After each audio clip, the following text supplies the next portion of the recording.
So the question is this: should women cover their hair? Is it a compulsory doctrine for women to cover their hair in church when they are praying, or it was just something for the day of the Corinthian church? Well, just let's study it and see what the Bible has to say about it.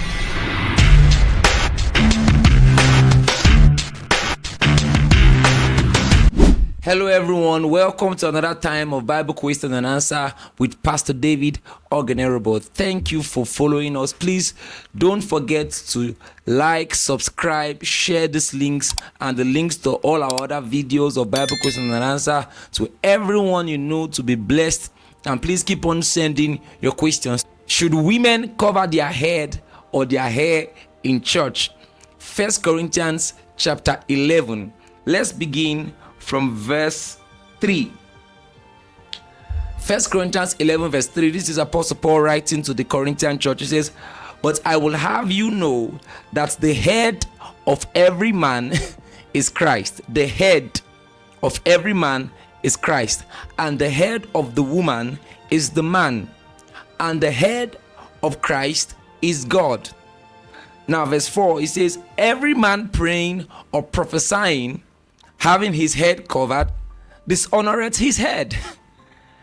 But every woman that prayeth or prophesieth with her head uncovered, dishonoreth her head, for that is even all one, as if she were shaven." So let's start with these 3 verses before we go further even into this chapter. Now he says, "I would have you know that the head of every man is Christ." So he's saying the head of the man is Christ. Now this already tells you that these things are not literal. It's symbolism going on here. The head of every man is Christ, and the head of the woman is the man. Now, in what context is the head of the woman the man? In marriage. Only in marriage do you have the head of the woman is the man, because not all women are married. Are you with me? Not all women are married.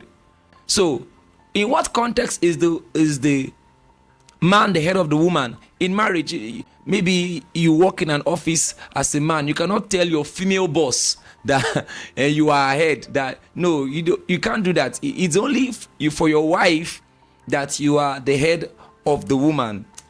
So let's get that straight. Then it says, "Every man praying or prophesying, having his head covered, dishonoreth his head." What does it call the head of the man? Christ. Then it says, "Every woman praying or prophesying, having her head uncovered, dishonoreth her head, for that is even all one, as if she were shaven." So let me start from the side of the woman. He's saying that if you are praying and you are prophesying and your head is uncovered, remember what he said is your head. Remember, this is not just physical stuff. There's symbolism here. If he's saying the head of the woman is the man, so you cannot claim to be praying and having your head uncovered. What is it trying to say? What is it trying to say? Do you think he's just talking about scarf, hair tie, and beret? What is it trying to say? If he says the head of the woman is the man, and the woman who is praying without covering her head, she's dishonoring her head. So looking at that closely, he's saying you can't claim to be praying as a woman and you are disgracing your husband. You are exposing him for outward disgrace and all of that. Cover your head. If God will honor your prayer as a woman, as a married woman now, cover your head. You can't be disgracing your husband everywhere. You can't be exposing him wrongly. You can't be dishonoring him. That's the real terminology there. You can't be dishonoring him and think that God regards your prayer, because God is saying that even in your prayer, I am seeing your submission to authority. Are you following this? This is why if you read further in this chapter, he says in verse 10, "For this cause ought the woman to have power on her head because of the angels." He is actually trying to say women to cover their head because of the angels. Actually, he's saying angels respond to the woman the way she responds to authority. In fact, generally, angels respond to you the way you respond to authority. Well, let's read from verse 8. It says, "For the man is not of the woman, but the woman of the man. Neither was the man created for the woman, but the woman for the man. For this cause ought the woman not to have power on her head? So he's trying to tell you that if you follow God's authority structure, he created the husband first, then created the wife next, before anything else. So as a woman, as you are praying or prophesying, remember you are under cover. So the practice of covering the hair was actually a way of showing that you are under a man's authority. Are you following this? This was, scholars and theologians say this was a Corinthian way to show that you were under a man's authority. In fact, it was a Corinthian way to show you were married when a woman covers her head. So in our day, the custom for married people is that you have a ring. I do follow this. If a married woman removes her ring publicly and people know she's married, you are trying to say you don't really regard your husband. You're actually saying, I am available to any man who is interested in me, though I'm married. And God is against that. So he's saying you have to show, even in the place of worship and even generally, you must show that you are under authority for God to regard your praying and your prophesying. He's not talking about beret. He's not talking about scarf. He's not talking about all of that. Are you following this? In fact, even the design of women's hair already shows that God has designed the woman to be a covered entity. She ought to be under authority in marriage, as a pastor and all of that. You must have a spiritual father. As a woman, you must be under some cover. That's why he said even nature teaches that the woman has long hair and men have short hair. But today, the custom is a little bit different.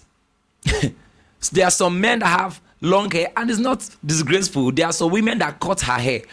That takes me to the next thing. What is so shameful today about a woman cutting her hair? Because we see in verse 5, it says, every woman that prayeth or prophesied with her head uncovered dishonoreth her head. Remember, dishonoreth her head is dishonoring her husband. For that is even all one as if she were shaving. So what's really wrong about the woman cutting her hair? A lot of women keep what you can call low cuts today. They shave their hair and there is nothing disgraceful about it. So it means there was something more to a woman cutting her hair or shaving her hair in those days. Some theologians, there's still debate about this, but some theologians believe that the prostitutes of those days, the temple prostitute of those days in the city of Corinth, actually shaved their hairs. Interesting. They shaved their hair, and it was a sign that they were not under any authority. They were given to prostitution and all of that. So he was saying a woman that dishonors her head, a woman that dishonors her head doesn't have any regard for her husband and is praying. Well, you can just go ahead and become like the prostitute. Do you get it now? So he's saying, since you don't want to honor your husband, since you don't want to follow the custom of that day that the married woman covers her hair, well, just shave it like the woman who is not under any cover, who is like the prostitute out there. So you see closely that the emphasis here is not really about scarf or all of that. It's about follow the custom of your day that symbolizes that you're under cover. Now, the custom of our day is wearing a ring. And not just follow the custom, honor your husband. Honor the authority. And for the husband, honor Christ. That takes you to the next. He said, a man praying and covers his head. As a man, you ought not to cover Christ. As a man in the family, your family must see your submission to Christ. That's the authority. You are submitted to Christ. Your wife is submitted to you. They must see the submission of your life to Christ as a man. Don't be praying. Don't be claiming to pray and prophesy, but there is no discernible obvious submission of your life to Christ as a man. So the man does, you cannot claim to be praying and you have your head. Who is your head? Christ. Don't cover your head as a man. You submit to Christ, your wife submits to you. That's God's authority structure.